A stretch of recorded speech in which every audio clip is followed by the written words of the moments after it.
No meu último vídeo a gente conversou um pouquinho sobre o que é inflação, o conceito oficial, como é que isso impacta na nossa vida e a importância de se proteger contra a inflação.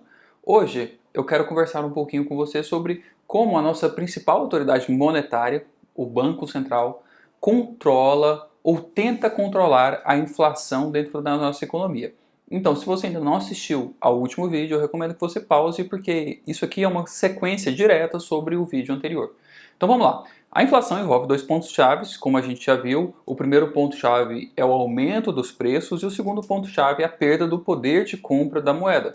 Porque se os preços estivessem aumentando na mesma medida em que o seu salário, o seu rendimento também estivesse aumentando, a princípio a gente não teria problema nenhum, porque seria apenas uma questão nominal.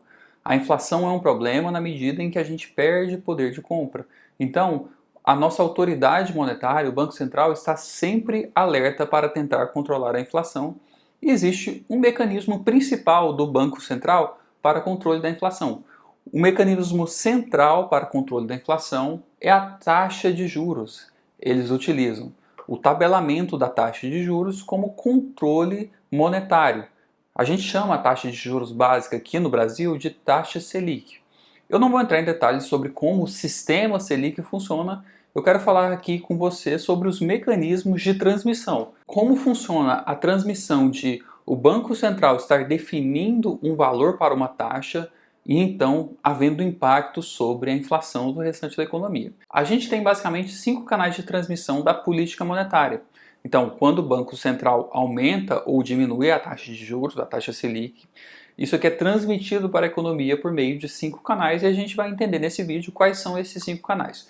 O primeiro canal é sobre as decisões de consumo e investimento das famílias e das empresas. Isso aqui funciona porque a gente acaba criando um estímulo financeiro para que as pessoas, por exemplo, decidam investir o seu dinheiro em renda fixa.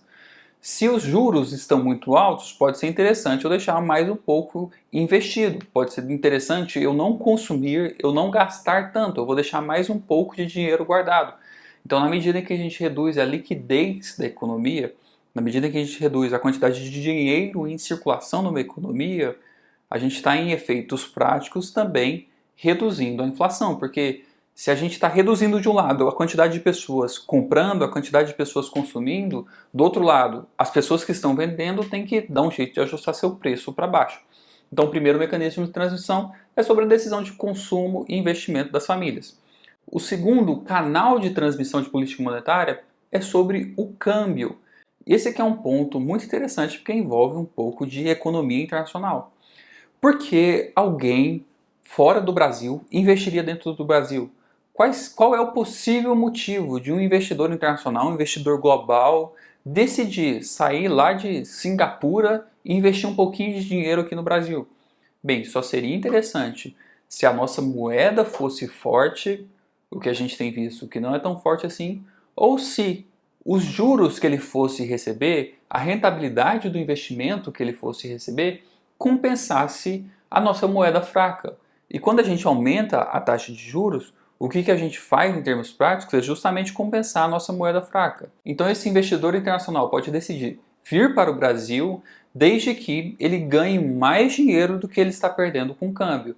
E olha que interessante, se tem gente vindo para o Brasil, se tem capital vindo para o Brasil, se tem mais pessoas decidindo comprar reais brasileiros, o que a gente faz com isso é fortalecer a nossa moeda.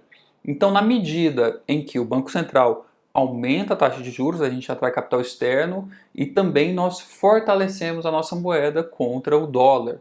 Isso significa que o nosso câmbio passa a ser apreciado. Significa que o dólar fica um pouquinho mais baixo. E como eu falei com você no último vídeo, a nossa economia é altamente internacionalizada. A gente importa muita coisa, exporta muita coisa, mas o nosso consumo está muito ligado ao dólar. Então, na medida em que o dólar abaixa um pouquinho, a gente sofre efeitos de alívio sobre a pressão inflacionária. O terceiro canal de transmissão de política monetária é sobre o preço dos ativos, ou sobre a nossa riqueza. Eu vou tentar explicar esse ponto aqui sem entrar muito dentro da matemática. Vamos escolher apenas um ativo dentro da nossa economia total. Vamos escolher aqui, por exemplo, as ações das empresas negociadas na bolsa. Quanto vale uma empresa? Uma empresa vale o valor presente dos fluxos de caixa projetados. Então a gente acha que a empresa vai funcionar de tal maneira dentro dos próximos anos, e agora a gente desconta esse fluxo de caixa. A gente antecipa esses valores para o valor presente. E dentro da matemática financeira, para a gente fazer esse procedimento de antecipar fluxo de caixa, a gente precisa de utilizar uma taxa de juros. E a taxa de juros é inversamente proporcional ao valor presente. Isso significa que, quando a taxa de juros é muito alta, o valor presente é baixinho. E a mesma coisa acontece quando a taxa de juros é muito baixa. Quanto menor a taxa de juros, maior é o valor presente. Então, quando a gente mexe na taxa de juros, a gente está alterando diretamente o valor dos ativos que a gente tem. Então, se você tem, por exemplo, um apartamento e utiliza esse apartamento para fazer locações, quanto vale seu apartamento? É uma projeção de fluxo de caixa, quando você antecipa esse fluxo de caixa para o valor presente.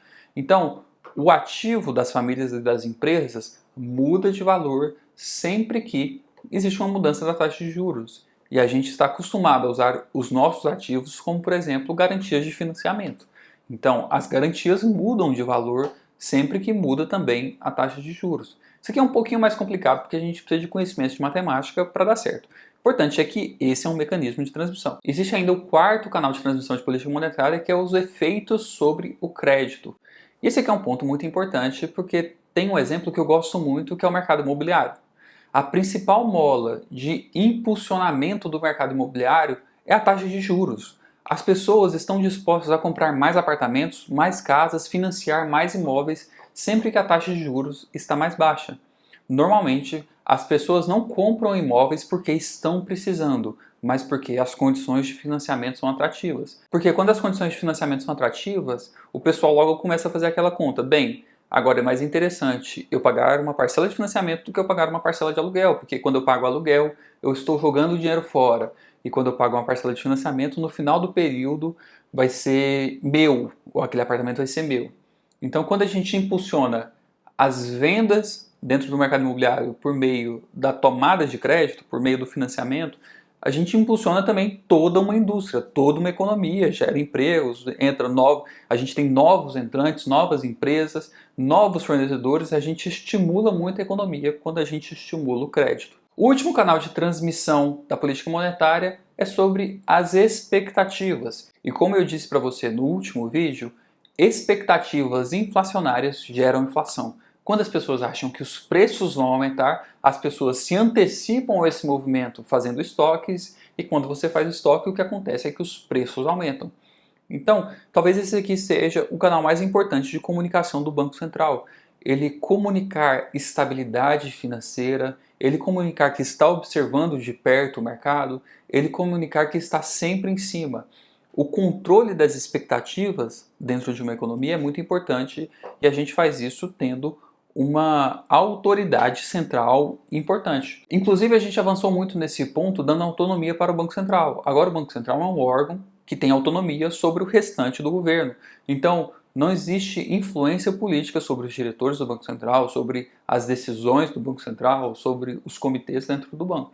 A gente, com isso, dá mais autoridade para o órgão e também tenta controlar as expectativas negativas. Bem, esses são os 5 canais de transmissão da política monetária e é dessa maneira como o Banco Central controla ou tenta controlar a inflação.